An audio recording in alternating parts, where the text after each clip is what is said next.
1 நிமிஷம் டைம் ஃப்ரேமில் நம்ம எப்படி ஒரு ஹை ப்ராபபிலிட்டி ட்ரேடை நம்மளுடைய டெய்லி ட்ரேடிங்க்கு யூஸ் பண்ணிக்கலாம் அப்படிங்கிறத இப்போ பார்க்கலாம். இது ஜூலை 7th நடந்த ஒரு ட்ரேடு.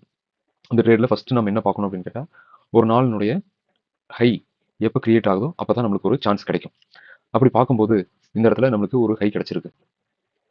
இந்த இடத்துல நம்மளுக்கு இது வந்து பேசிக்கலாக இந்த 50 EMA ஒரு சப்போர்ட்டாக இருக்கும். 2 கீழே இருக்கும்போது ரெசிஸ்டன்ஸாக நம்மளுக்கு இருக்கும். இப்போ இந்த இடத்துல இது சப்போர்ட்டாக இருக்குது. சப்போர்ட் எடுத்து ஹை வச்சிருக்கு. இந்த ஹைக்கு ப்ரீவியஸ் ஹை வச்சிருக்கு. இப்போ இந்த இடத்துல சப்போர்ட் பிரேக் ஆகிருக்கு.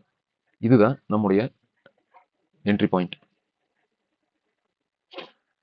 இதுக்கப்புறம் நம்மளுக்கு தேவையான அளவுக்கு பாயிண்ட் இது கிடைச்சிரும். உங்களுக்கு சொல்ல மறந்துட்டேன், இது நிஃப்டியினுடைய ஸ்பாட்னுடைய சார்ட். இது ஸ்பாட்னுடைய சார்ட்ல எடுத்துக்கிட்டு நம்ம ஆப்ஷன் பண்றவங்களா இருந்துச்சுன்னா இந்த இடத்துல புட் எடுத்துக்கணும். இந்த மணி புட் எடுத்து நம்ம இதை செய்யணும். நம்மளுக்கு தேவையான 30 50 பாயிண்ட்குள்ள இங்க நடந்திருக்கும்.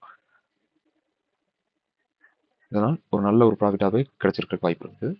இதுக்கு அடுத்த நாள்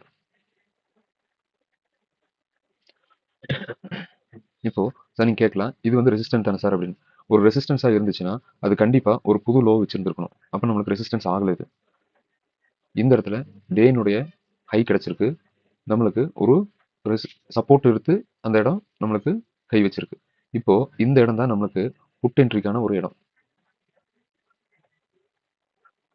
இங்கேயும் இந்த நாளும் நம்மளுக்கு தேவையான பாயிண்ட் 269 24,369 நம்மளுக்கு வந்திருக்கும். நம்மளுக்கு புட்டில் ஒரு நல்ல ஒரு ப்ராஃபிட் கிடைச்சிருக்கும். இன்னைக்கு பார்த்தீங்கன்னா 300 400 பாயிண்ட்டே ஒரு நல்ல ஒரு ப்ராஃபிட் கிடைச்சிருக்கும்.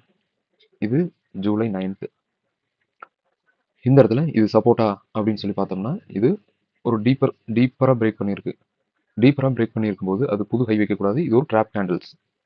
இந்த ட்ராப் கேண்டிலாக இருக்கும்போது இந்த செட்டப் பண்ணாமல் இருக்கிறது தான் நல்லது. பார்த்தீங்கன்னா அதுக்கப்புறம் இந்த 50 EMA எப்படி இந்த இடத்துல ரேஞ்ச் பவுண்டாக இருக்குதுன்னு பாருங்கள். இந்த மாதிரி நாட்களை நம்ம அவாய்ட் பண்ணிட்டோம்னா நம்மளுக்கு கேபிட்டல் ப்ரொடெக்ஷன் இருக்கும்.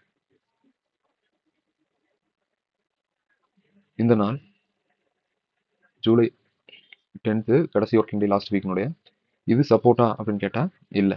ஏன் இங்கே எடுத்திருந்துச்சுன்னா சப்போர்ட் எடுத்திருந்தா புது ஹை வைக்கணும். ஹை வைக்கல. அதுக்கு பதிலாக பிரேக் ஆகிருக்குது. இப்போ எங்கே சார் என்ட்ரி அப்படின்னு கேட்டால் மறுபடியும் இந்த இடத்துக்கு மறுபடியும் இந்த ரேஞ்சுக்கு வரும்போது அப்போ இந்த இடத்த நம்ம புல் பேக் அப்படின்னு சொல்லுவோம். இந்த இடத்த மார்க் பண்ணுறேன். இந்த இடத்துக்கு வந்துட்டு நம்மளுக்கு மறுபடியும் ஒரு செல் வாய்ப்பு கிடைச்சதுன்னா எடுக்கணும். இன்னைக்கும் பெரும்பாலும் அது ரேஞ்ச் ரேடாக இருந்திருக்கணும் அல்லது ஒரு சின்ன எஸ்எல் நாளாக இருந்திருக்கணும். இந்த வீடியோ உங்களுக்கு பிடிச்சிருந்துச்சுன்னா இந்த சேனலை சப்ஸ்கிரைப் பண்ணுங்கள். ஏதாவது கொஷின்ஸ் இருந்துச்சுன்னா கமெண்ட்டில் டைப் பண்ணுங்கள்.